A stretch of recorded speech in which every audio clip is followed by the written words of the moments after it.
A number of years ago, the Central Bank of the United States, the Federal Reserve, produced a document entitled Modern Money Mechanics. This publication detailed the institutionalized practice of money creation as utilized by the Federal Reserve and the web of global commercial banks it supports. On the opening page, the document states its objective.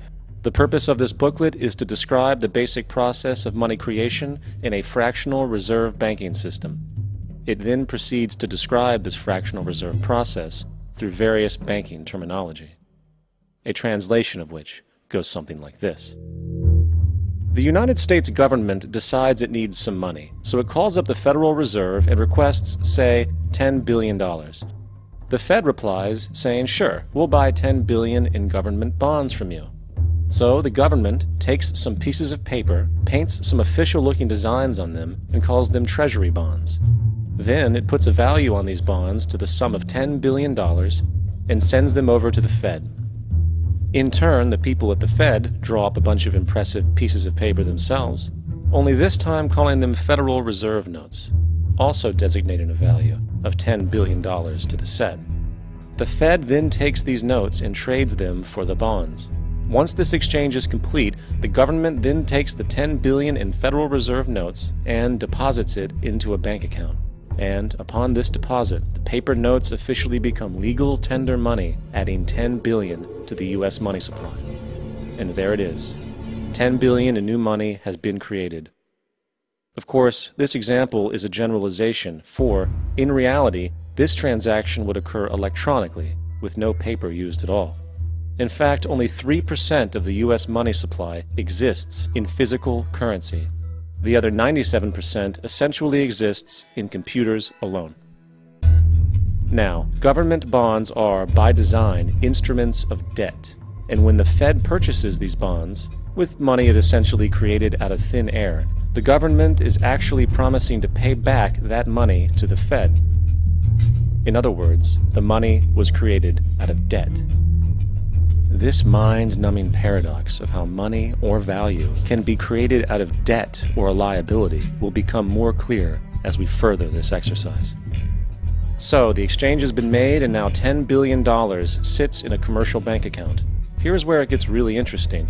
For as based on the fractional reserve practice, that $10 billion deposit instantly becomes part of the bank's reserves, just as all deposits do.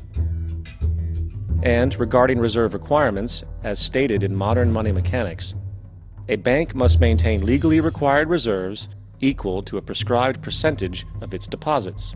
It then quantifies this by stating, under current regulations, the reserve requirement against most transaction accounts is 10%. This means that with a $10 billion deposit, 10% or $1 billion is held as the required reserve, while the other $9 billion is considered an excessive reserve and can be used as the basis for new loans. Now, it is logical to assume that this $9 billion is literally coming out of the existing $10 billion deposit.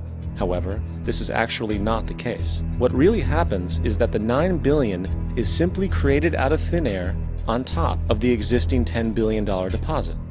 This is how the money supply is expanded. As stated in Modern Money Mechanics, of course they, the banks, do not really pay out loans from the money they receive as deposits. If they did this, no additional money would be created. What they do when they make loans is to accept promissory notes, loan contracts, in exchange for credits, money, to the borrower's transaction accounts. In other words, the $9 billion can be created out of nothing simply because there is a demand for such a loan and that there is a $10 billion deposit to satisfy the reserve requirements. Now, let's assume that somebody walks into this bank and borrows the newly available $9 billion. They will then most likely take that money and deposit it into their own bank account. The process then repeats, for that deposit becomes part of the bank's reserves. 10% is isolated, and in turn 90% of the $9 billion, or $8.1 billion, is now available as newly created money for more loans. And of course, that 8.1 can be loaned out and redeposited, creating an additional 7.2 billion, to 6.5 billion, to 5.9 billion, etc. This deposit money creation loan cycle can technically go on to infinity. The average mathematical result is that about $90 billion can be created on top of the original $10 billion. In other words, for every deposit that ever occurs in the banking system, about 9 times that amount can be created out of thin air. Money jitters? Ask the obliging Bank of America for a jar of soothing instant money, M-O-N-E-Y, in the form of a convenient personal loan. So, now that we understand how money is created by this fractional reserve banking system, a logical yet elusive question might come to mind. What is actually giving this newly created money value? The answer? The money that already exists. The new money essentially steals value from the existing money supply. For the total pool of money is being increased irrespective to demand for goods and services. And as supply and demand finds equilibrium, prices rise, diminishing the purchasing power of each individual dollar. This is generally referred to as inflation, and inflation is essentially a hidden tax on the public. What is the advice that you generally get? And that is inflate the currency. They don't say debase the currency. They don't say devalue the currency. They don't say cheat the people who are saved. They say lower the interest rates. The real deception is when we distort the value of money. When we create money out of thin air, we have no savings, and yet there's so-called capital. So my question boils down to this: how in the world can we expect to solve the problems of inflation, that is, the increase in the supply of money, with more inflation? Of course, it can't. The fractional reserve system of monetary expansion is inherently inflationary. For the act of expanding the money supply, without there being a proportional expansion of goods and services in the economy, will always debase a currency.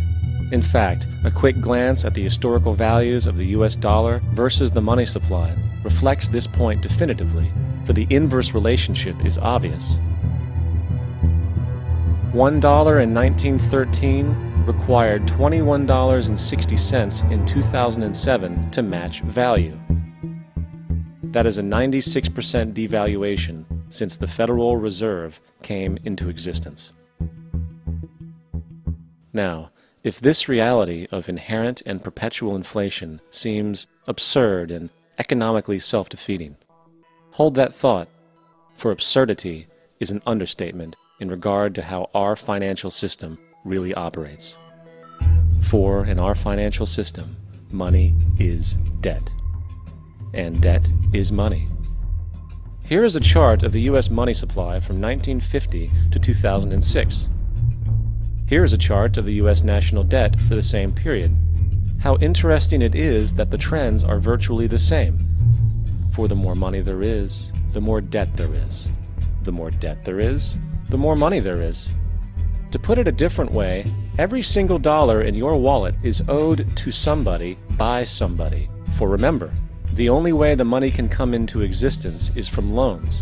Therefore, if everyone in the country were able to pay off all debts, including the government, there would not be $1 in circulation.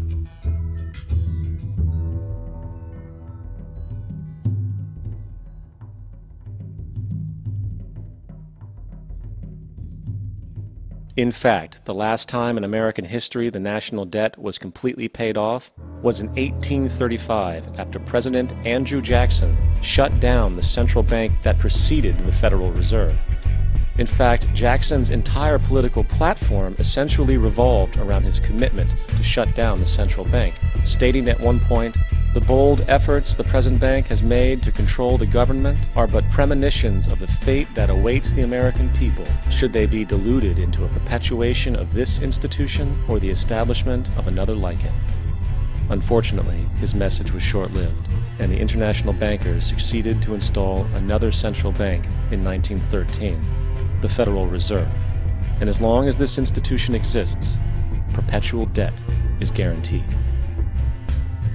Now, so far we have discussed the reality that money is created out of debt, through loans. These loans are based on a bank's reserves, and reserves are derived from deposits. And through this fractional reserve system, any one deposit can create 9 times its original value, in turn debasing the existing money supply.